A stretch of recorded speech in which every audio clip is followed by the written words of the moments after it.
Here you can start to see the progress on my Fiat Spider EV conversion. I now have a adapter plate to make my motor to the transmission. I've 3D printed it out of ASA plastic. Obviously, that's not going to be the permanent thing because it'll break when you put the amount of torque on it that you're going to have. It'll eventually be made out of aluminum. Uh, There'll also be a part you should be able to see now that is a coupler that I 3D printed that goes inside of there, but it is enough for me to spin test it with the wheels off the ground, and that's what we're going to demonstrate here. And here you can see, like my previous video, I've got it hooked up with just a basic controller, just enough so we can do a spin test here. I've got a jack underneath the rear axle, or jacks I should say, and the wheels are now completely off the ground so that they can spin. The brakes are off and the car is in second gear. This is not the throttle I'll be using ultimately, but for testing this will work fine, so here we go.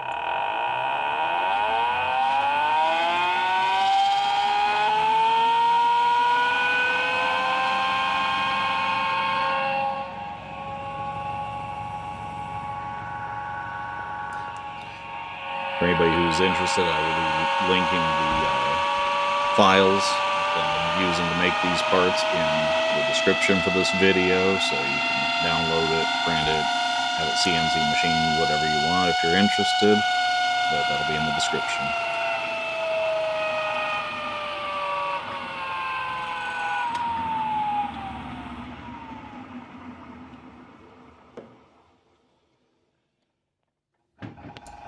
Now I'm going to use a laser tachometer to check the wheel RPM, and then we can do a calculation to see how fast that equals. Of course, it's a no-load speed, so it doesn't tell you everything, but it gives us an idea.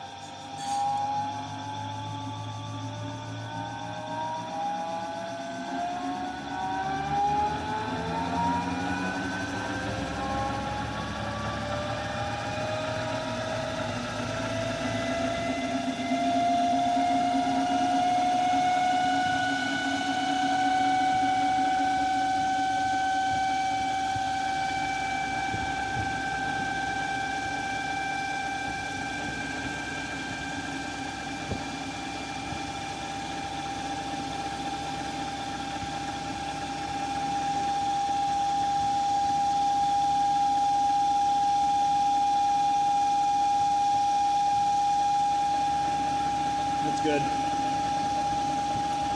Slow her So down. you see the top number was 1,136 RPM. The tire I measured at 73 inches in circumference. So when you do the math, that equals 78.4 miles per hour.